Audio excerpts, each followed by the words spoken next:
Hey guys, Zach here, and like I said in my last video, I was kind of lazy this week. I really didn't work on my dials or on my custom figures much. I did get quite a bit of action figures in that I bought off of a variety of sources: Amazon, eBay, a site called Wish.com.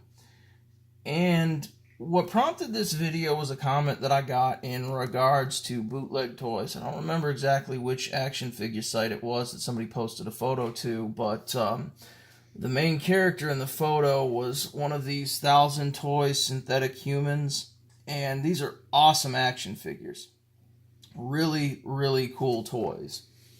And somebody on the site had asked where you could buy these at, and his face just fell off. That happens from time to time. Somebody asked where you could buy these at, and the gentleman in question that posted the photo, I don't believe he remembered where he got it from. I had mentioned that you could get them off of Amazon or eBay. They were about $60 to $100 per figure. The company also makes another one that's more of a combat model, which is really cool. I have that, but I'm not going to be showcasing it yet because it hasn't come in. And I'm eagerly awaiting their third 1/12 scale release, which is very hard to describe, but it is an insidious-looking human spider-ish attack robot thing that is just amazingly creepy, and I love it. I also love the fact that on these, you can replace the face with a more skeletal-looking face, and they look even creepier. Now, I also mentioned that on Wish.com you could get the bootleg version of these figures for about 30 to 35 bucks. And somebody had commented that you shouldn't buy bootleg toys. Well, I'm probably going to take heat for saying this. Some of you may not agree with me. Bottom line is this: if you make a good product, I will buy your product. I will pay full price for your toy. I did. But one of these is a bootleg, and one of these is the official 1,000 Toys synthetic humanoid. Can you tell which one it is? It's the one on the left with the skeletal face. But there's really not much of a difference. And here's the thing. I bought these because I wanted an army of creepy robots. Now, I'll spend 80 to 100 bucks to get the figure and support the company that's making them. But if I need army builders, or if I need figures for a kit bash, or if I've bought the actual figure from the company and it's broken like pretty much every Figma toy I've ever bought, and I just need a replacement part, I'm going to get the bootleg. I'm sorry. I don't have the money to go out and buy $600 worth of robots so I can have half a dozen or so for my army. About $180 over a couple of months, that's a lot more manageable. And, say what you want, but, my thought on this is if you are a big enough toy company to have bootleg knockoffs of your toys, you can afford me buying a bootleg and suck up the end cost. I mean, it's just that simple. The Fush with his articulated icon series, he started that with a Kickstarter campaign. Man, I haven't seen bootlegs of those figures, and I'm happy to spend $50 to $60 per generic ninja to build my army of ninjas. More than happy to support him in that endeavor. And even if there were bootlegs of his figures, I wouldn't be buying them. Like I said, he started off with a Kickstarter campaign, probably building these things in his garage, chasing a dream of having his own action figure line. I think that's awesome. But the Mezco 112 collection, I've done the research on it. The bootleg figures are coming out of the same exact factory in China that's making the ones that we're paying $75, $80, $100, $150 for from Mezco. They just don't pass the same quality control standards. And if you go on the Mezco 112 Collectors Facebook page, you'll see where even the ones that we're paying good money for don't pass quality control standards or come messed up, and it's frustrating. So if I'm just doing a custom or a kit bash, I'm sorry, but I'm going to go with the bootleg every time and save myself some money. You can trash me for that in the comments if you want. You can go to my Facebook page, send me hate emails, whatever. really don't care. Suffice it to say, this is the real deal. It's an amazing figure. It comes with several variant hands, closed fists, some open ones. D Amazing did a much better review on this figure than I did. The eyeballs are articulated. You got your skeletal face here, so I'm going to put that off to the side. You can go watch D Amazing's video on the 1,000 Toy Synthetic Humanoid. Like I said, much better review than what I'm going to do here. And like I said, the only difference is the joints are a little bit looser on this one. The other bootleg I got, no difference at all, really. Not even with the paint. Now, some of the other bootlegs I got for guns and various other things were a bunch of the Figma figures. Now, Figma is one of those companies that none of their stuff really scales well. I found that out the hard way when I bought their little blank figures that are supposed to compete with the SH Fig Arts artist type model figures. And yeah, they're already coming apart, falling apart. I didn't really buy the bootlegs on these because I figured they were cheap enough. I'd see how they stuck up to the SH Fig Arts, and yeah, I was pretty disappointed with these things. And this is the stuff that nightmares are made of. I've actually got a picture I'm going to post on my Facebook page when this is done, where I have this guy pulling his head off, ripping his own head off, because he realizes he's not a real human. She's watching in horror, and I've got Rick Deckard standing off to the side, waiting to retire him like a replicant. You know, fortunately, these didn't cost me very much, and after my experience with the other Figmas, I got one of the Russian soldiers from Metal Gear, and of course he broke pretty much immediately, like most Figmas do, whether they're the bootleg or not, and I salvaged the parts that I could. I was actually a little disappointed with that one. He was cool enough that I was hoping to maybe buy some more as an army builder, but I got a little helmet to use. There's a radio here somewhere. Of course, his AK. I took his feet off and put them on this guy because I'm still going to try and see if I can't salvage these two and do something with them. And I got some Sword Art Online figures, and the reason I got these two was they came with some cool guns that I thought I could use, some flash effects for the muzzles. And the other reason why I got it was, I'm going to step away from the camera for a minute because I didn't think this video out very well. I apologize. I found what I think is one of the coolest figures I've ever seen. I have no idea who this guy is or where he came from. I looked him up, and the box said Detective Conan. And I guess True Criminal is actually the name of the character. At first, when I saw Detective on there, I thought, man, you know, I work in law enforcement in the United States, and after I looked at his accessories, I thought, wow, whether they're doing this in Japan or China, wherever this thing came from, whoever made this character, like, we are going about this the completely wrong way. First off, I love the expression on his face. Now, the lack of clothing is a little disturbing, especially when I thought he was the detective, not the criminal, because my boss kind of likes me to at least have pants on when I go to work, and maybe a raid jacket that says sheriff's office and a badge, so that's a little creepy. He comes with a samurai sword.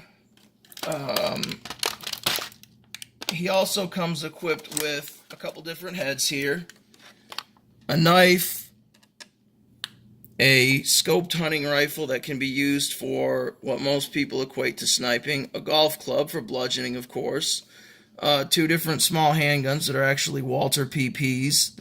They might be PPKSs depending on the scale, but from the size they are compared to the figure, I'd say they're the full-sized PP model. Anybody that's watched my first review of the Mezco Punisher, where I distinguish the difference between a magazine and a clip, will know I'm a gun guy and actually own a gun store in real life, in addition to being a deputy sheriff and a state qualified law enforcement firearms instructor. Of course, he comes with a shovel to bury the bodies, a mirror for God only knows what, another bludgeoning instrument there in the crowbar, and what is probably one of the coolest accessories I have ever seen in a figure, a hand holding a chloroform rag. I've never seen this guy anywhere else, this figure anywhere else. So I bought a bootleg, If I knew where to find the actual version of this figure, I would have paid money for it. This thing is hilarious.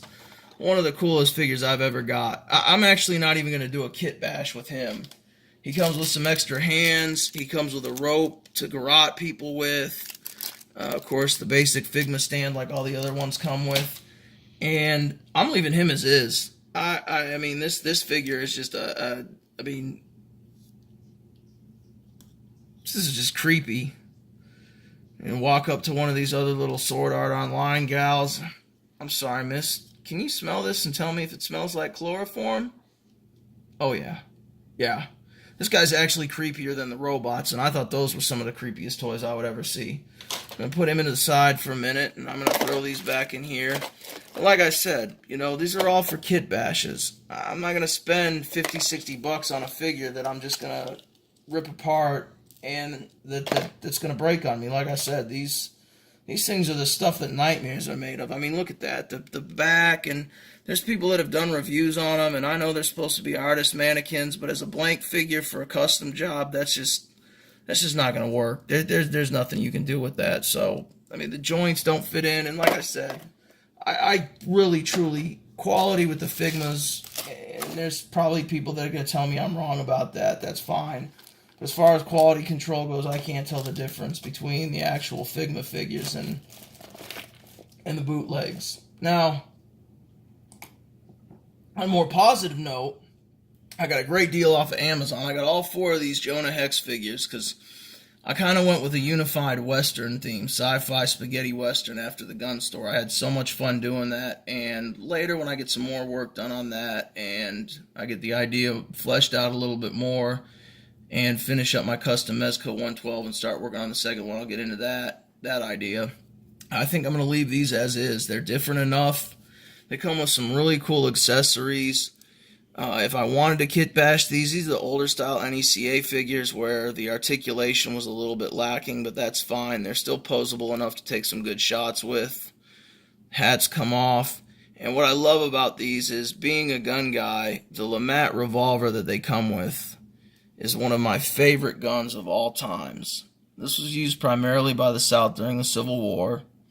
It's a 9-shot 44 or 36 caliber revolver, and this is actually a 20 gauge shotgun barrel. And what you do is, when you cock the hammer back, you push the top of the hammer down to either fire the shotgun or the cylinders. And what I love about these figures is, not only does Mr. Hex come with 2 of them plus a Winchester lever action 12 gauge shotgun and his axe, but he comes with the Army Navy model, which is different from the original cavalry model, and you can tell that by the trigger guard.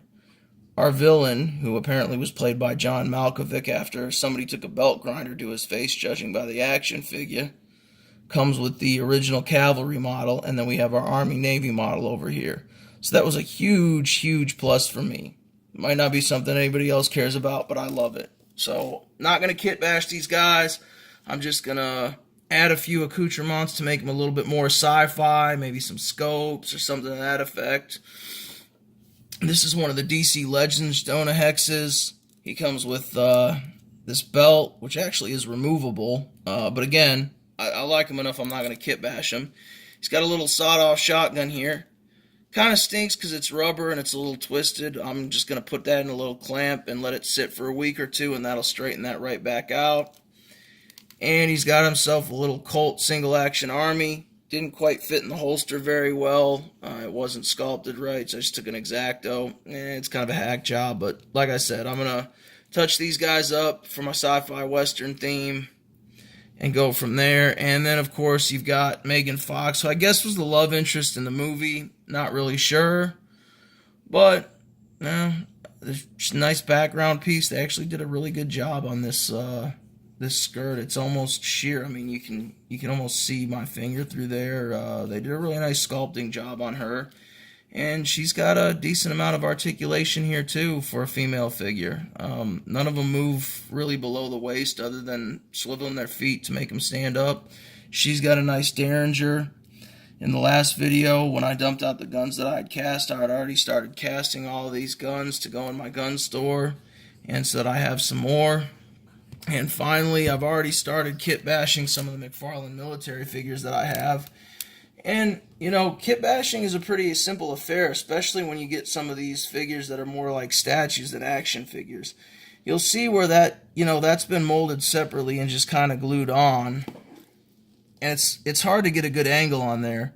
But sometimes with a little bit of heat, you can just pop that right off and the glue will come undone. And if it doesn't, and you know, I really don't want that peg sticking out when I try and add this to another figure, or I mold it to cast it to make other gear for. Just slowly and carefully work your way with an X-Acto blade, and all the important pieces that you want will come right off. You can do the same thing with the holsters. You just have to be a little bit more careful since they're glued on more. I suggest boiling the figures because this is soft plastic. Obviously take the gun out first. This is a very hard plastic and it'll cause the glue to separate, and then you'll have it pliable and it'll be a lot easier to work in those little nooks and crannies without slipping and messing up the piece that you're trying to get. But as you can see, I've already started here with some of this. This is a pack that just came right off. The glue just separated right off and I didn't have to cut it with the X-Acto knife. I will shave that peg down a little bit. Of course, the guns that they come with. His head popped off. This can be, this is actually supposed to be the hood for his mop suit that he's wearing. This character is actually in a mop suit, not just BDUs.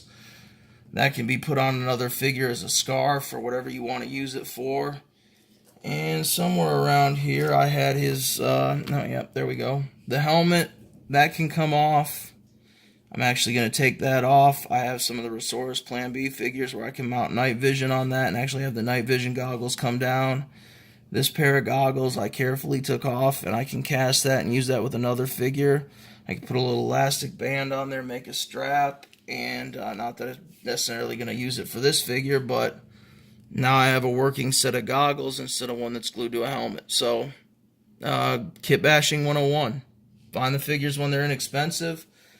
Some of these I bought back when they were. These guys I bought recently because they had a couple of guns that have been lost over the years that I couldn't replace without rebuying the figures. And that's also why I've figured out, or am learning and trying to figure out how to do my own casting. So, not a great review, but I hope that gives you guys an idea of how to get figures, where to get figures. Like I said, Amazon, eBay, used. Wish.com has the bootlegs if you're just using them for customs and kit bashes. And guys, I want to stress this.